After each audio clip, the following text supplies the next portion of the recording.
Hey, all, welcome in to another edition of S2S Colorado Live. I'm your host, Manny here. Please make sure to give me a follow on X at Manny_303 and IG at 303_Manny. Catch me on Spotify, Apple, iHeartRadio, Amazon, or wherever it is that you get your podcast. Just, again, make sure to hit that subscribe button, share out to the best of your ability, but just really appreciate it. And again, without you guys, there is no show. If you can, any contributions to the show will be much appreciated. Go to, you can send that at Venmo at Manny S2S. Again, not required, but just appreciated. One more thing is, we've been promoting this for a while through Rebet. I'll put this in the chat. If you guys use this link to sign up for Rebet, you will get a 100% purchase match up to $100. Also, make sure to, if you don't want to use that, you can use VOCFBCU. Again, it's 100% purchase match up to $100. And one more thing, if you have a gambling problem, call 1-800-GAMBLER. Again, 1-800-GAMBLER. So, a lot to talk about. Some good, some bad, right? Mostly bad. But yeah, we'll go into our Ralphie report today, recruiting, game takeaways, and moving forward, what this Colorado team has. It almost feels, this season just got away from them. I think this is kind of what we were afraid of, right? Like this season getting away from Colorado. We're at that point, right? The season does seem like it's gotten away from them. We're at the point to building for next year. And again, I think it's that injury report has got you thinking a little bit as well, right? Like as to what is going on here. Hey Neil. Yeah. And I was not here a lot last week. That World Series was something. So I'm a Dodger fan, but that was taking up so much of my time, especially that 18 inning game, as well as starting a new position, new job. Man, I just felt like a zombie with this whole World Series thing going on. Oh yeah, there's David.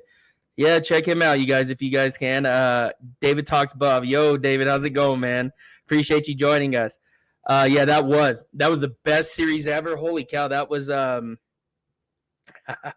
was fantastic. Man, that was awesome. Yeah, Dave says, Manny, fix this mess for us. Let's hear the plan. Man, there's where to start, right? Where to start with this. So, this thing is this season's got away. This team has gotten away. This coaching staff has gotten away from them. There is a lot to fix here. I would expect. Wholesale changes to take place this offseason would be the hope. Some cleaning house. I mean, thanks, Dave. Dave says, yeah, David Talks Buffs. Yeah, smash the like button, share out, whatever it may be. Any of the support would be appreciated. Yep, and Humble Texan says to clean house. We are at that point now with this season to where it has completely gotten away from this team. A lot of the players, which is kind of shitty to say, is some look checked out. It looks checked out. It does not look good, right? Body language. I'm huge into body language and what you can see, again, not overreading into it, but man, a lot of these players look checked out. And part of the reason, right, you look at what this is right now. And what I mean by that is that injury report is so damn long. DeKalen Taylor's not even listed anymore on it, and he's not playing. So right, the wheels start turning a little bit and say, okay, I wonder if he's not even with the team at this point, and what about these other players? So just a ton of things to talk about, ton of things to look at. I don't even know where to start with it. Juju did look good. I'm with that for sure. Where was that? Chad said, on a positive note, Juju looked good. My goodness. We're going to do this a little unorthodox today. He goes in the game. Staub goes in first. Interceptions thrown. I think we're all kind of like, of course it is, right? Of course that happened. Like none of us were expecting less. And again, they're so worried, it feels like, about that redshirt year that I don't ever think the plan was for Julian Lewis to be there more than 3 years, redshirt or not. he's that freaking talented that we've all talked about. That talent is there. I really don't think he's going to be there beyond this, right, at that point. So he did look great through the first touchdown pass, and I was even just like, this was expected. Like, we knew he could do this. Again, in my opinion, that we've been talking about this week after week after week after week. After the Houston game, I thought that was time. That was time right at that point. Been saying on that, we go back that many months. I don't like doing I told you so. Again, I don't even know if it's going to work out. But what a breath of fresh air. What a breath of fresh air. I don't know if you guys saw this. Who posted? I can't remember. Maybe it was on one of the well-off videos. He's sitting there and talking with the upperclassmen receivers, guiding them, saying, hey, here's this, and just directing it like a leader, right? And again, none of this we saw from Caden Salter, right? Like this kind of leadership. This is an 18-year-old true freshman, right? This should be a senior in high school directing this, right? That was phenomenal. And again, he can move. Julian Lewis can move. Part of the things we talked about that makes him so damn special is that the arm talent that he has, his be able to process, go through all of his reads across the field. And again, this is a true freshman that we are talking about, and he can move. So again, goes back to what really is Caden Salter bringing over Julian Lewis to the table, right? The running's not there, right? We've seen that. So again, it's just been a mess. It's been so ugly lately. Yeah, he looked good for sure. Yep, Chad says that. Yep, he looked good for sure. I'm not surprised at all. All we can do is look forward to next season. Yeah, and I'm pumped for this weekend because we know Julian's going to start. I don't know if you heard that. I'm not breaking any news. Was it Pete Nagos of On3 has reported that Julian will be the starter moving forward. And again, it's just, if you guys are trying to hang on to that red shirt, I don't think in the grand scheme of things it mattered. In my opinion. Yeah, David says, I hope a lot of people were dismissed from the team this week. Yeah, coaches included, right? I know, David, I think that's too what you're for that as well. So yeah, no need for bad energy. It just right, like, even when you're at work, right, you have some people that negative energy just rubs off on people regardless, and it's just like a stuck and weighing everybody down, like an anchor almost. And that's hopefully a bunch of players were dismissed. And, and again, some of these coaches, right, you show up 2 weeks in a row with that. That's, I'm sorry, but that falls on coaching. Prime even said, this is on me. Don't blame coordinators, all those things. And I mean, and, that's great that he did those things, said those things. But at the end of the day, like, we know Prime is not going anywhere. He just signed an extension. We know Colorado can't buy him. They don't have the money for that buyout, right? And again, I'm not hoping that at all. What Deion's brought to the Buffs football team is, yeah, we do not want anything. We don't want anything for him to leave, obviously, right? And I've seen people saying that, but not happening. And let me see. Gennaro says 2 back-to-back 50-plus burgers, and Coach Prime stated that he doesn't know what the problem is. I mean, coaches talk, right? So I think you point to that, right? No coach is going to come out and just be like, our offense coordinator sucks. Our players are you're never going to get that. And Prime's pretty, he keeps that close to the vest for sure. And again, I get it, right? Like anything he says gets blown out of proportion and all those things, right? From that perspective, I get it. But he knows what the problem is. I'm 110% sure of that. And as fans, I think we see the problems. We know what the problems are, right? It's not like right, like read option. Like the first play of the game, Noah Fifita. This is where I was more concerned. Noah Fifita, read option, and he gets like 8 or 9 yards, and I was blown away by that. I was like, really? Like, we're still doing the same shit over and over and over again, right? Definition of insanity. Yep. What did I see? I saw this one. Was it this one? Yeah. One negative Nancy will kill a work environment. It really will, and it brings everybody with them, just like a black hole almost, right? And this is kind of where this Colorado team is at. It is, I'm at a loss of words. This team is so damn talented, which brings me to another point, right? Is I'm just going to dive into this. What are they? It almost feels, and if I'm wrong here, just, be like, Manny, that seems completely off. But getting caught up in the stars, right? Of the recruiting process, right? Like, again, I'm all for it. I love doing that. I have my own program I develop for recruiting, all these different things, right? Like, run the recruiting channel here for the Voice of College Football, for this network. But at the end of the day, like, you can't get caught up in the stars, and it almost feels like that's what's happening versus what is actually that evaluation process, right?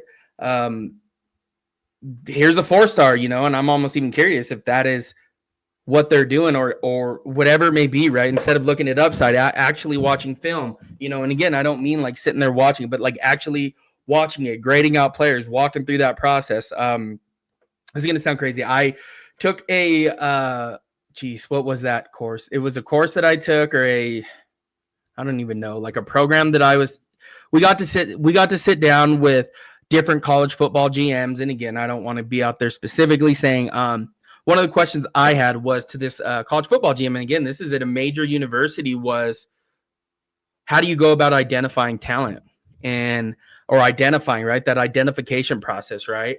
There was an old school approach to it. So that was a question I asked almost every single week. This was about a 3-month program that I was in. And one of the things that, one that stuck out to me was, one of the GMs said, we actually just scroll through social media. And I was like, wait, what? Like, that is how you identify players? That's your identification process? And to me, it was just the wheel started going, kind of like, I feel like at a Power 4 school that is, and even if I would say out loud who this was, again, I don't want to throw anyone under the bus here or anything like that, right? It's a small community, but that just blew me away a little bit, right? Because I talked to, the other individuals that we had in there where they were talking about it and saying, from weeks before and this and that, is what we like to do is we would go to different programs or to different, like Oklahoma City or wherever it may be, go get a subscription to the local newspaper to see who the all conference players are, who to look forward to. And they're reading everything at that point, right? You look at that and that seems a little bit better because you undervalue talent, right? And again, it does feel that way, right? And then, to bring that all together, but we look at CU and, I get it. Like, you have to swing big, miss big kind of thing. But at the same time, like, they're recruiting the South. They're an SEC country. Like, being realistic about it, right? There's two things, right? Like, yes, go swing, do the best you can. Maybe one or two will stick here, but you're trying to beat those SEC schools in the South for some of these recruits. That's just not going to happen, right? The money, everything that's involved in this process, you're not going to compete, right? You're not, hell, like Texas Tech right now. Kavian Bryant, by the way, that was on my thing for recruiting today, is right committed to Texas Tech. And again, we don't know these things, but the bag that kid probably got, see, you don't have that. Like, and we know that, right? And again, goes back to the NIL and the donors and what is CU looking at? Like, where is this huge, right? Like, Texas Tech has the Matador Club, right? That is oil money, all that kind of thing. But what does CU have, right? Like, we see the Buff Club, we see a couple things, but it's never promoted to the extreme that it needs to be. Where are the big donors? All of these different things to compete in this college football environment. It's just not there. And Humble Texan says, yep, I agree with this 110%. I think Buff should go after Colorado and California talent, 4- and 3-star recruits. Let those big schools that have money to blow waste the resource. Buffs need to recruit smarter. Yep. And, and again, I don't want to say going after a money ball approach because, right, like, we don't know how these players are, but the projections have to start being there a little bit.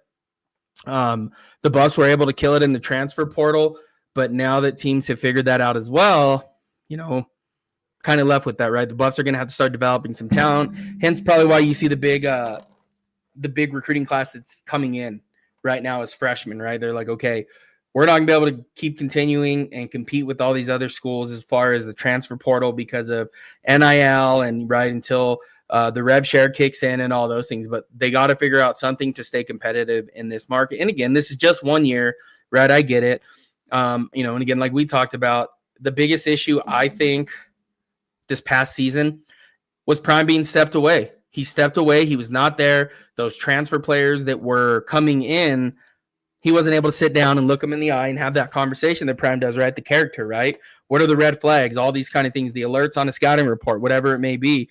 But I do think, again, recruiting staff's probably going to get cleaned up as well, right? They're going to have to make some changes there as well because they missed a lot on their transfer portal class this year. I'm sitting here trying to think about a transfer portal player where you like, damn, Tawfiq Byard is the only one that comes to mind right now, and as a transfer. And the problem with it is, and again, I think, Dave, I was just talking about this the other day, on the Discord we're in. It should be CU's goal to get the 10 best players in Colorado every year if they put in the effort they can. Yeah. Yep. And instead of hitting those, right, there's 4-star recruits here in the state of Colorado that have opted to leave the state. You're not going to land every single one, but you should have an 80 to 90% success rate in your own state. And again, Cherry Creek High School to Boulder, Colorado to the campus is an hour tops. It is not far. So if you have never been to the Denver area or Boulder area, it is not far at all from one another. You're looking at an hour and 10 minutes tops, I would say, without traffic, obviously. But how you're missing these dudes in your own backyard that are committing to Oregon and Oklahoma and all these different places, like, I don't get it. I really don't understand that. And I'm talking about Braylon Hodge, linebacker, committed to Oregon. We can't keep missing Deacon Schmitz. You can't keep missing on these players at this point. You have to keep them in state. This is a great question. So Humble Tech, why are we recruiting 27? How far out do you recruit? The earlier, the better. And I think we kind of talked about this. It almost feels like correct me if I'm wrong. I mean, I know they have a couple class of 27 players coming in. They talk and this and that, but you got to start developing those relationships as freshman and sophomore at this point, and more so towards the end of their freshman year. Again, part of the process that I went through was in this program was you basically, like, the earlier the better. That program that I was talking about that identifies through social media, they're in communication with kids in 7th and 8th grade at this point. So again, that's the landscape. That is the reality that the college football has turned into, the college football recruiting landscape. Recruit. When build those relationships early, go after these kids early. And again, you look at it, Gavin Mueller, right? 4-star tight end that we've talked about that's coming in. Buffs were one of the only teams to look at him last year, and that is why it's sticking, right? As of right now, right? I know he visited Miami, but that is why that is sticking. Those relationships have to be developed at a young age. Let me see. I feel like we need to take care of this class in 26. But yeah, 26. So yeah, 26 is coming up. This will be this next class, signing this year in February, and then start jumping at 27 though, and pushing out to 28. And I know the Buffs have a couple offers out there for 28, 27 as well. There's players coming in, but I just think they need to figure out how to recruit the state of Colorado at a much higher clip, the percentage clip, because again, those players should not leave this state. You should be hitting at an 80 to 90% clip at that point, and far from the case, right? Very, very far from the top 10 players in the state.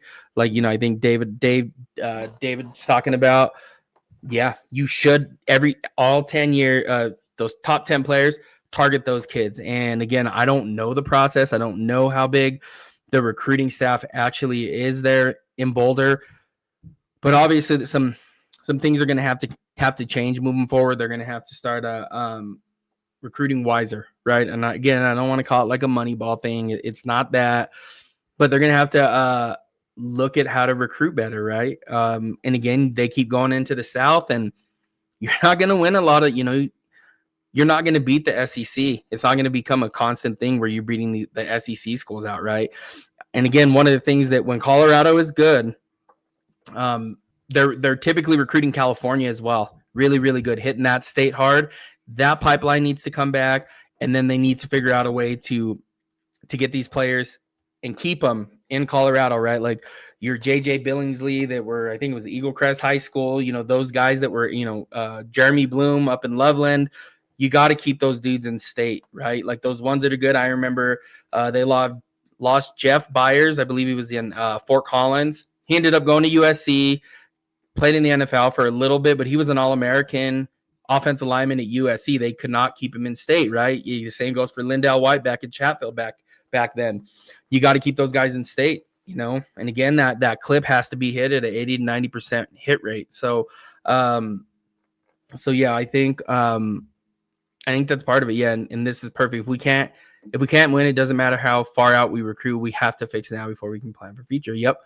And I'm almost curious now to see as well as what the transfer portal is going to look like this next year. Right? There's one portal. Right? What is it? June, January 2nd to 16th or something, or whatever the dates they gave on, early January. And there's that little small window there, and then you have those 5 extra days or whatever it is after you're knocked out of your last bowl game or playoff game, whatever it may be.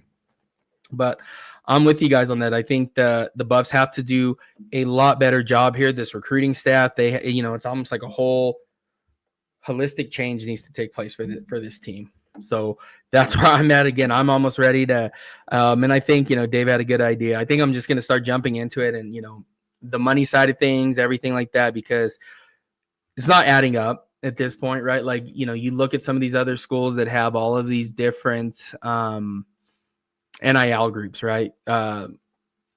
Where's the Buffs? Where's the promotion of it? Why aren't we sending that out? Like, what's the plan here? And again, we don't need to know everything, but right, like Texas Tech, the Matador Club, we know of the Matador Club, right? Like all of those things. Where was it? I was looking at LSU's. I can't remember what it's called, but that one is huge. It's unbelievable. And now it's, we look at Colorado's and it's like, what is it, like 5280 Club or whatever it is that Boulder.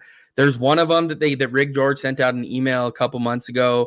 But there's not a ton. Like there's ways around this, right? So a lot of this stuff is not promoted even, in stadium at the games, right? It's not like, hey, like here's the link if you want to donate to CU Athletics. There's nothing there. So that whole piece needs to be fixed as well. So there's my rant for that. Now, what I did want to talk about, again, like we talked about, Julian, for the Ralphie Report, news and notes of the day, Julian Lewis will be the starter moving forward. What it sounds like, I am almost curious to see what they do that last game, since so many people are worried about the red shirt. Again, to me, in my opinion, it never really mattered. Just, again, going off of how talented this kid is. Again, you watched him throw that football on Saturday night. It was like, oh shit. Like even, the announcers calling the game were like, that thing the football flies off his hand. And it does, because he's that damn good. Let me check this comment real quick. Yeah, Dave says, why can't we pull from down? Right. I mean, they have to do something, get creative with it. And then Prime, after the game, was asked about the recruits. And we're sitting there. I'm pissed off, but happy, right? Dodgers win the World Series. We're pumped in my house. And we're sitting there, and I was like, I tell you, the Dodgers win the World Series. We're sitting there, and I'm going through Twitter, right, X, checking out, oh, man, what did he say right after your team wins a championship? And Prime, his message to recruits was, they asked him kind of like, what do you say to recruits? He says, I don't have to explain it. They saw it. See, you got to understand, if you a dog, you want to come here and right the wrong. If you a cat, you look at the scoreboard and which one are you? I looked at my wife and I said, man, he's so damn cool. Like, how do you not want to run through a brick wall for him? So, and this is in the middle, right, of the whole Dodger thing, all that stuff. And I'm like, man, look how cool Prime is. Like, and then Preston Ashley's mom jumped on and said, you know where we're at, where we're going. A couple of the other I think who was the other recruit? A couple other of them jumped on there and commented on, quoted the post. He's cool as shit, and he's not wrong there. And I think Prime knows what the problem is. I think he knows that they missed on their portal class this year. And again, that's a double-edged sword that you're playing with. That's a game that you're playing with when you solely rely on the transfer portal, right? Those character flags at some point have to become a concern, right? How much of that, right? It's that balancing effect. How much of this do you really take? How much of these do you take, right? So I don't know. I don't know where their measuring is. Yeah, I'm nervous about this one, Dave. Yeah, I really hope we can keep Rodney Cole. Man, he was at Ole Miss, and they got Ole Miss money. They got that South money, right?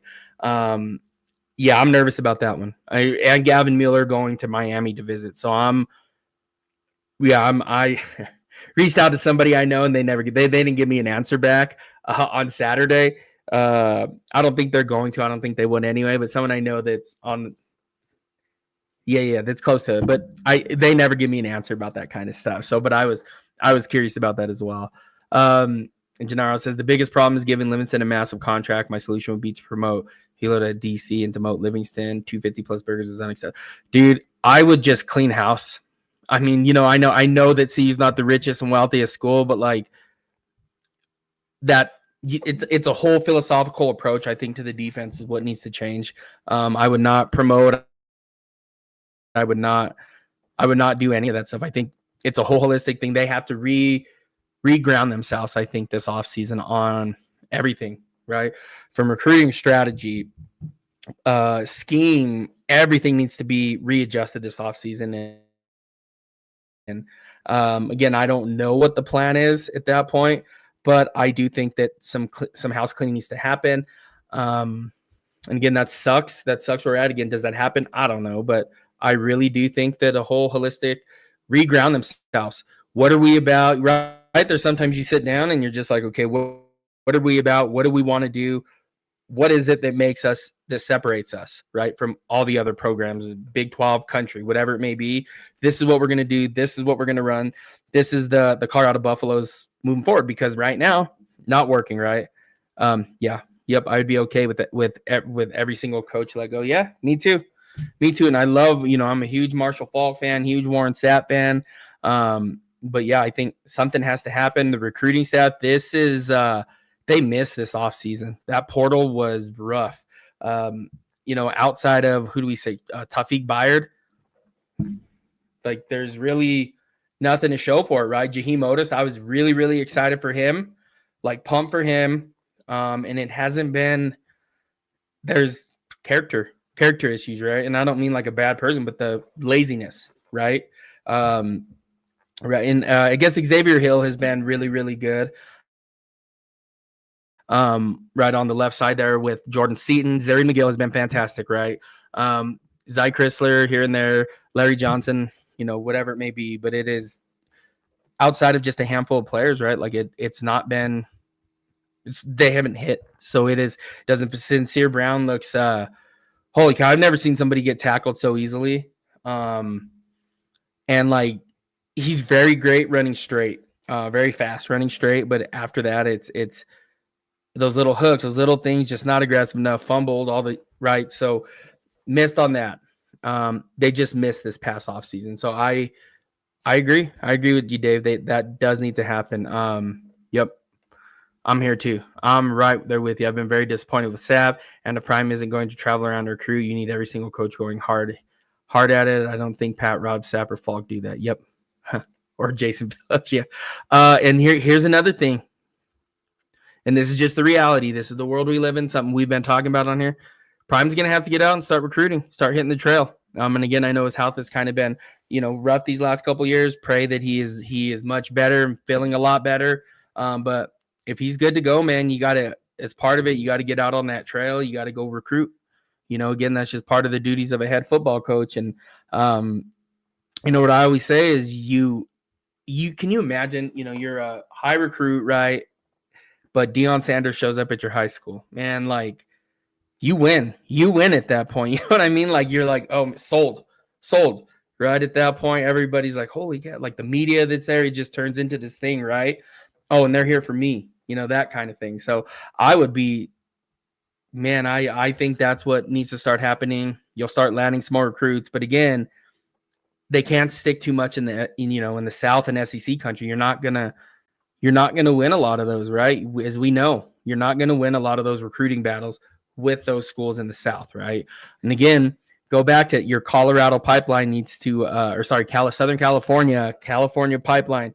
You got to get that open. You got to get that going. This is the western part of the country. That is where you're going to have your most success, right? And keeping those recruits in state, in Colorado. Yep. You can stay home and sell recruits and transfers on Jackson State at FCS. 3 years in, it's apparent that same energy isn't clicking with bigger recruits. No. And again, like someone goes up to you, right? And why the hell would I go to Colorado over Tennessee or Ole Miss, right? University of Texas, Alabama, Georgia, LSU, right? And they're from the South. right? At least, right, in Southern California, you look over there, right? You look in Southern California and you're like, all right, the mountains are cool. There's still that connection to Colorado a little bit. You're on the western part, you're not very far away. You're still right here in the western part of the country. So I think that the Southern California, especially, you need to start hitting that. You need to start hitting LA, the LA area, obviously, right? Orange County, the Inland Empire, right? That's Inland Empires like San Bernardino, Riverside, Rancho Cucamonga, all those schools. You got to eat Corona, California. You got to hit that area, right? Like if they can somewhat hit that area and do good there, they're going to be a lot more successful. In the past, when Colorado has recruited California well, specifically Southern California, it's translated. It's definitely translated. Yeah. For being a family atmosphere here, they need to start recruiting like these guys are family, visit them. Yep. Good point. I love that. Yeah. It's family this, family. Well, go see your family, right? What's better than that? And, right? Like right now, I know my mom. I don't know if my mom's watching the show, but she's kind of upset we haven't been there for a while. So yeah, yep, we got to go visit her though, because it's nice when you go visit family. So yeah, yep, I'm with you, Dave. I like that. So mom, if you're watching, we're gonna go at some point. But yeah, this is I think that's what they need to do. That Southern California pipeline. You got to hit that, right? You start hitting that, you're gonna be okay, right? Like we look at who are we just? There was a the Big 12, the Pac-12. When they won the Pac-12, they had a couple linebackers that were from Southern California, San Jose. I had a friend who actually knew one. Oh, what was the linebacker? 30-something was his number. I got to remember, but they were friends with the family there. And what they loved about Colorado was it was still close to California. It was easy to visit. And it still kind of had some, I don't want to say the same vibe, but somewhat the same vibe a little bit. So I really do think that California needs to be hit more. And they need to start going after it. Like those guys, right? Like right now, USC misses. The USC misses right now a lot in Southern California. And if somehow the Colorado can capitalize on it, like they used to get those guys that they're missing on, or you have a better chance of beating USC out, UCLA out, right? Stanford, Cal, sometimes Oregon, maybe not so much, but if you can beat those schools out for some of those recruits there, that's going to go a long way, right? You got to recruit those, the Big Four. You have California, Texas, Florida, and now Georgia, right? So those four, those are your Big Four that you want to go after. You got to start making, because again, you go into Texas, you're not going to win a lot of those, right? You got A&M there, University of Texas, and then now you're in the South. These kids end up going to Georgia, Alabama. They're on everybody's radar. So you're just not going to win those battles a lot. So I would really like to see this team start to go after Southern California players more. And that development has to be there, right? To develop these players, this is just kind of how they're going to have to win. I do want to see how this transfer portal goes this year and see what that looks like, but everybody caught on to that quickly. There's no surprise, right? With most of us that Ole Miss and Texas Tech are doing this well, right? 1 and 2 in the transfer portal this past season, right? And where did Indiana was up there too, right? And so it's no surprise now at this point. And people are catching on, and again, that's kind of what is the program killer right now for Clemson and Dabo Swinney, who he said he was going to get fired tomorrow, right? This is on Saturday. And he just might, because they refuse to give in to the transfer portal. And now you're kind of screwed, because that's kind of what you need to do as well. So, and again, I think that should be more used as a supplement. But again, Prime took over a team really bad. I did see over the weekend, somebody was just like, this team, the 22 team would beat this team. Yeah, I don't even think that's possible. I don't even know how the 22 team won a game that year. To be honest with you, there was at one point we were sitting there. I think my wife and we were watching them play against Air Force, and they couldn't, like, it was that snow game, that really bad weather one in Colorado Springs. And I was like, they couldn't even snap the football. It was god awful. I don't think we've ever, this team has been getting their ass kicked, but at least they could snap the ball, right? Like that 22 team was just, I thought that program was going to have to end. I really thought that here comes the Mountain West at this point for the Buffs to join. And thankfully they did the right thing and hired Prime. But so yeah, we'll just see. We'll see where this goes. And again, I would really make a focus on California, specifically Southern California. And then, where a lot of good players come out of is the Inland Empire. So I would look at that, right? Again, you have your Mater days, but everybody knows your Mater days. And then was it like Bishop, what is it? Or Thomas, what is it? Aquinas. They're the number one team. They actually beat Mater Day earlier this season. So yeah, but those schools are going to be the ones that are talked about. Your Long Beach Polys, right? Up north, you got De La Salle, obviously.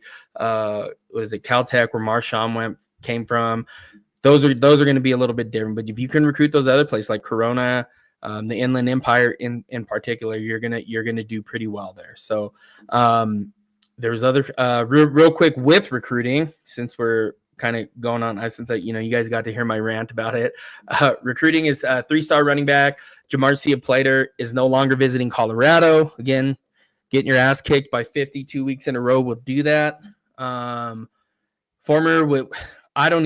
couldn't find anything about how this visit went, but former KU commit, it's JJ Dunnigan, I believe is how you say it. He's a four-star recruit out of Kansas. He was committed to KU.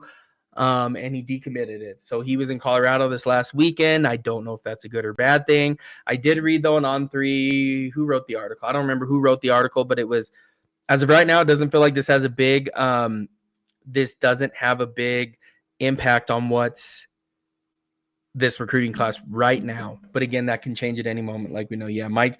Yeah, I did see that, David. Yep, Mike Sanford coaching Valor. There's no reason why we shouldn't have the inside track to every Valor player. Yep, there is that. Unless he's bitter about not being retained. It could be that too, right? But and Valor's good. They fell off though. So a little bit here, because they were the premier program for a minute, but Cherry Creek High School is like, that's a whole different animal now. And again, I do work in the district where Cherry Creek High School is, but it is man, they are just head and shoulders better than everybody. They're going out of state right now and kicking the shit out of those teams. They are just really, really good right now. And I don't know what's going on in Valor, but it was just, every year it was like Cherry Creek versus Valor. Mullen was good for a couple years. Columbine, obviously. Regis was really good. Regis Jesuit was really good for a minute, but it's almost like every year it's Cherry Creek's to lose, right? Every single year now. So, but again, I do think, and there still are players who come out of Valor that are really good there. Mike Sanford, right? That's where your Christian McCaffreys came out of. But again, I don't know. I don't know what the hell's going on. Why they can't recruit this state. They have to start building that though. You have to get these, whether it be you need to get someone local on staff that knows the systems in and out. Something has to happen.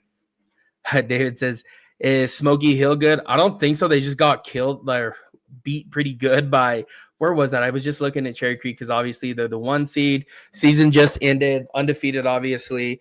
I think they just played them a couple weeks ago and it was like 56-0. But obviously they're the number 1 seed in the state right now.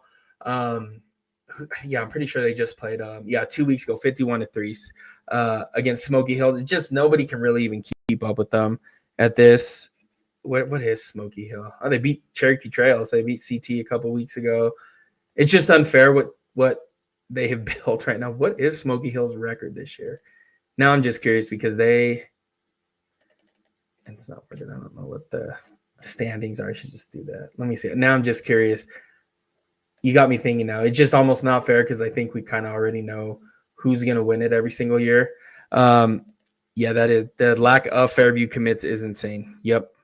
And Fairview, yeah, they're that's the in Boulder there. That is the program right there. So I don't know what the hell's going on with the recruiting in the state, but it just something's definitely off right now with this, the way they are. Yeah, Smoky Hill's 4-6 right now. And almost seems like Mike McDaniel is going to get fired soon. David talks about us. I would love it if we could bring Ryan Walters in at DC from Washington, but I don't know if they will move on from him or not. I don't know. I think some things have to change, right? Like I don't. Yeah, I remember because Ryan Walters. If I remember correctly, he's a Colorado kid, right? If I remember. Yeah, I'm trying to remember. Like that was, yeah, man. who was talking about him? Maybe that was a year or two ago. Yeah, I can't draw a blank on him right now, but yeah, Smoky Hill's not very good. It's Arapahoe's good. Just trying to think who else. Kent Denver. They had a couple good recruits coming, but it's like nobody. Cherry Creek is they're just dominant. Aurora, yeah, there you go. Yeah, I'm gonna have to. Did he go to? Now you got me freaking wheels turning. Let me see something real quick. I think he went. Let me see something real quick. Why does it do that? Yeah, I was looking because there's and he's at Washington. Yeah, I got to look up more on him because I've seen that name floated around a lot online and stuff, and I just haven't dug into it enough. Jill Third quarterback from Aurora is committed to Colorado. Where was he out of high school? I mean, I think I kind of know where he would have been at high school. I remember when he committed. I do know that early. I want to say it was early 2000s. Just trying to think of the high school. Walters was Aurora. Yeah, because there was Grandview High School. Okay, that's what I thought because I don't know. He got brought up at work a couple years ago, and we were talking about him, as well as a couple other players. There's a kid at I think he was all Mountain West, went to this was years ago, middle school that I worked at, and they talked about him a little bit, but he right now was all Mountain West as a sophomore, I think. It's like, how did Colorado miss this kid, right? Yeah. Okay. Yeah. I remember when he committed, I don't think he played a ton, right? And then he transferred out to Missouri, maybe? DB, I think. Okay. And he ended up going to Missouri or something, one of those schools in the Midwest, right? I think. But yeah, they again, I don't know how these kids are leaving the state of Colorado at this rate. I mean, again, they landed Ryan Walters, but I do want to look them up because if they could, they're going to have to do something at defensive coordinator, or even get creative, whatever it is. I do really, before the year, I was pretty high on Red. I was high on Coach Rob Livingston. Something needs to change. And again, I think it's going to, I do almost want to say it's going to be like a wholesale change this offseason. And I wonder if Prime is just staying, no pun intended here, pat. I wonder if they're just staying like that just to get through the season. But one of the things, what has me curious, though, is Byron Leftwich, right? Like, he was there during camp. And again, I know he's not from here. I don't even know if this is something he would want to do to develop Julian Lewis. But, man, if they could get Byron Leftwich, offense coordinator, full control of it, let him run it how he wants. Gosh, that is that's my wish right now, or hope, wish, whatever you want to call it. Number one plan would be that. So I hope that that's what they do. I hope that this is I really do hope that they can get Byron Leftwich. And then D coordinator, I'm gonna look into Ryan Walters though, because they're gonna have to do something. And then I was reading, I don't know if you guys have heard anything, but I was hearing a little bit about they're not letting former players around the program that used to play at CU, which to me does not make sense. So again, I don't know how true that is or not. But hopefully that is not the case, right? And that's just rumors. But I did want to talk about just a real quick game review. I know that we went over this last week, right? They got their ass kicked real ugly. The best part of the game was Julian Lewis coming in and throwing that touchdown where I was like, not even, what's the right word? I was not even surprised by it. Like I expected that, fully expected that. He threw one up to Q as well a little bit later that I don't know what happened. They were hand fighting there, whatever it may be, but that was a perfectly thrown ball as well. And again, that connection will come right between him and Q, because that is going to be a connection for years to come, a real special one. But those things were he had more yards than in that quarter and a half that he played than Caden Salter has had in those last two games combined, or one and a half, whatever it is that he played. That should speak volumes as to who Julian Lewis is as a player. So that was we don't see any old but and that's what I'm saying. Like, there's none. Like, you have so many resources. I did see Cordell Stewart at one point, but again, I don't, right? Like, I start sitting here thinking like, Why is Chris Brown not been on campus? Your Bobby Purifies, your Michael Lewis's, right? Daniel Graham's. Why have those guys not been? And I do know, again, not flaunting it. Talking to a friend of mine, he played on those early 2000 Buffs team. Kind of asked him about it, and he goes, "Man, like it's not really connected anymore. Like it used to be. Maybe a couple guys here and there." And he's like, "Well, Jeremy," and I didn't even think for a second. It's like, "Oh, Jeremy Bloom, obviously, right?" But he goes, "It's not really connected like that no more." Prime's brought in his whole staff and everything like that. So it's like, okay, I get that. But he said, just not a lot of connection with the former alumni as well. And he goes, yeah, like I don't even know who I would contact at this point. Again, he was a starter on the team, starting off. Started. Don't want to give away too much, but he was talking about it a little bit too. So again, I don't know how true that is. Just kind of what I was told during that. But yeah, we don't see any. And I just wanted to go over one more thing that I was looking at was just I didn't even look at this. I was pissed off after the game. What was the total? So rushing, Jesus. Yeah, Arizona went over 200 yards again. Passing was 213. Colorado had 170, 129 rushing for Colorado. Yeah, 400. They gave up over 400 yards again. Yeah, we do. We need to organize reunions for the teams. Oh yeah, they do. Yeah. I wish. I mean, that would be kind of cool if we could do it, Dave. But I don't think that's possible for us. But yeah, I think they do too, like Alumni Day or former Buff, whatever it may be. Here's the 02, 01 Big 12 South champion team. Those kind of things. I do think that would go a long way. And then team rankings. I wanted to see this because last week it was pretty ugly. So opponent points per game, they're giving up the 96th most points at 30 per game. Yards per game is 426.6. That ranks 112th again instead of 136 teams. Holy cow, this is it gets worse and worse and worse as you look at it. God. Opponent rush play percentage, 58.25%, which ranks 126. So teams now know they can run the football down the Buffs' throat. And again, read option. Read option is the way to. That's what I would run all game long. Let me see. There was one more thing. Turnover, where they were just struggling last week. They were almost dead last in this category. I think it was rush defense though. Let me see. I think we just 126 rush yards a game. So they're. Oh, they came up a little bit, so they are giving it. No, they didn't. Opponents rush yards a game. They are 215.9 a game. That ranks 130th in the country. So, yeah, not looking good. Very, very bleak. Yeah, something has changed. You start looking at these numbers. Gosh, it's a mess. But moving forward, I think this team. I'm just curious to see what Julian does with this team. I think that's the future. Everything that we've talked about, the evaluation process I went through with Julian Lewis, best player best quarterback. And again, I've been 7 to 8 years about looking at players.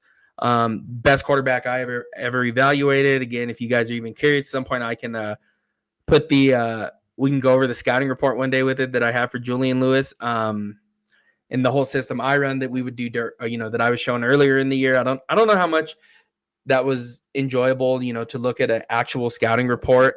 Something I love to do, and again, it's just something I do in my spare time, just because I love football, the game of football. So, but maybe that's something we can bring to it. And it's unreal. That is the highest grade I've given in the past 7 to 8 years for a quarterback.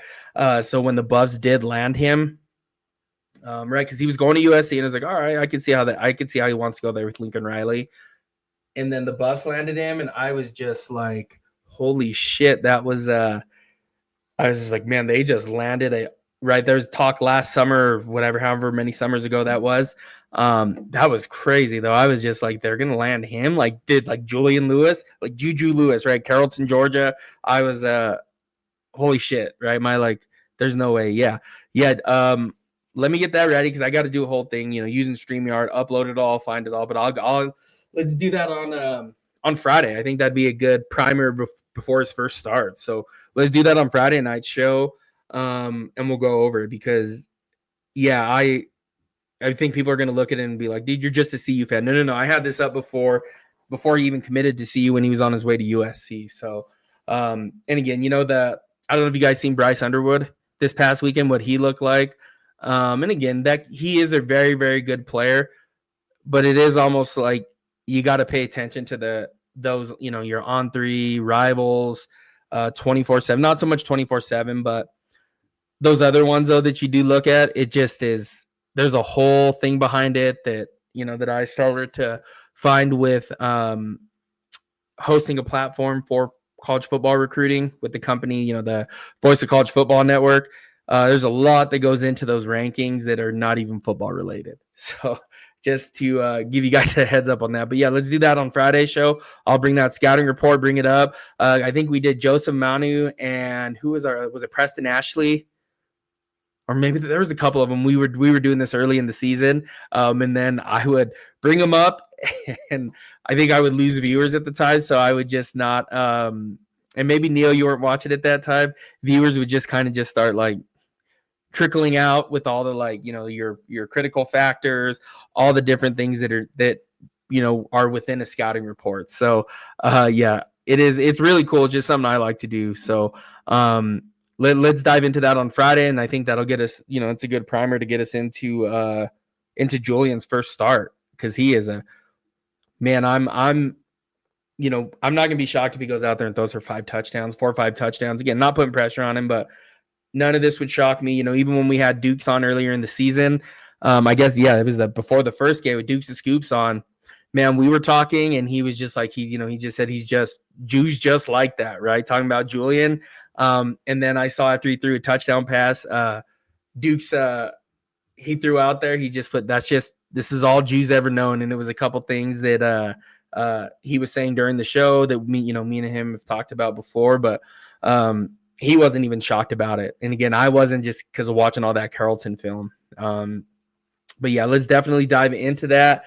And then too, hopefully you all had a good Halloween. It was it was kind of dead in our neighborhood this year. I don't know what's going on, but we I think with my wife and I, we did the lazy parent thing, driving the kids and letting them hop out the truck. And it was cold here, so we did that. The neighborhood was kind of dead though. I don't know what happened, but I don't know if the rest of your guys' neighborhoods were like that. But we might have to go somewhere else next year and take them to go trick or treating, so that way we don't have to drive around in the car all night. So, but yeah, we did the lazy thing this past Friday, and it was kind of cool though. The boys were they were burnt out a little bit, and then got home to watch Game 6 and Neo. That was crazy. That World Series was crazy. It got to a point where I was like, it's done. It's over. The Dodgers lost. Like, how did they deal with this humongous payroll, all these things, right? Like, but that was just, gosh, that was crazy. And it was those, and again, I know that like people hate the Dodgers. So, and again, there's Colorado, there's Rockies, all those kind of things. But Yamamoto, man, that was, holy cow, Neo. So that was, I don't know if you were there. I feel like I've aged 20 years. Feel like I got a few more gray hairs now at this point, but that was an all-timer by him. That was an all-time World Series. It just sucks someone had to lose, because, even Toronto, right? Bo Bichette, here in, there's Dante Bichette here in Colorado is a legend, right? Obviously, Vladimir Guerrero Jr., man, like I love Vladimir Guerrero Sr., but that was just an all-timer. That was fun. Part of me's glad it's over, because we don't have to continue going with that. And I'm not going to have a heart attack at any point, but it is like, man, yeah, that night, Miguel Rojas, what the hell? What in the hell? That was insane. Yeah, none of us were expecting that. I was even telling my wife they should probably pinch hit him at this point, and thank God they don't listen to me, right? And I don't have any inputs that my ass would have got fired after that call as the manager. So that was just fun. That was fun. And hopefully it brought more fans to the sport of baseball, because, and again, I think what gets kind of lost in it though is people go to watch baseball and they watch regular season baseball, in early, the early season game 1 to freaking 40. It's not the same kind of baseball as playoff baseball. So I think going in with that understanding of it, not every game is like this. Not every game are they putting a starter back in to be a reliever. it doesn't work like that. You're getting your ass kicked 6-0. They leave. We're like, all right, how many innings can we get out of this pitcher at this point, right? Because they like kind of boot the game at that point, right? A game, those first whatever it is. So, yeah, I'm so glad it's over because I can't sit through anymore. Thank God it's only a 7-game series because, yeah, I was losing sleep, man, or not getting enough sleep because those games are going so late. And yeah, not worried about it all day, thinking about it. So I think we're in a good place now. So just, but yeah, that's all I got for you guys today. It didn't go, normally like we do, but I think maybe that's something we need to do for the off-season show. Just talk about and look at this thing from top to bottom about a program, modernizing it, and give all these different ideas. And then, yeah, maybe Dave can join us too to talk about it as well, see what ideas he has. But I think there's a path for Colorado to compete with these other schools as well. So I got a whole thing ready to roll with that. So and maybe it is time, right, to have that honest conversation, difficult conversation. So yeah, absolutely appreciate you guys joining us. Again, we're still growing this thing. Appreciate it, Dave. We're still growing this thing slowly but surely. Again, we'll be here all off season. We'll be here after the game. This week, I'll be able to do a post-game show because there's no more World Series. Friday, we'll have our show. Be ready for that. And just real excited for this. Just real excited for this weekend to watch Julian Lewis finally make his start. Friday, we'll go over the scouting report. I'll bring it live on here, and we'll go and talk about it. And again, I think I'm going to switch the time to 5:30.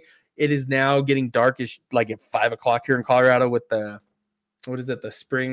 fall back, right? Moving the clocks back. So yeah, this will be let's jump in at 5:30 and then kind of figure out that out. But I'll be here. Let's go over the Julian Lewis scouting report because yeah, it's phenomenal. Highest graded quarterback I've had in my 7 to 8 years of evaluating. So but yeah, I really appreciate you guys again, like we talk about. Like I always say, it's just like without you guys, there is no show. Hit that subscribe button, share this out.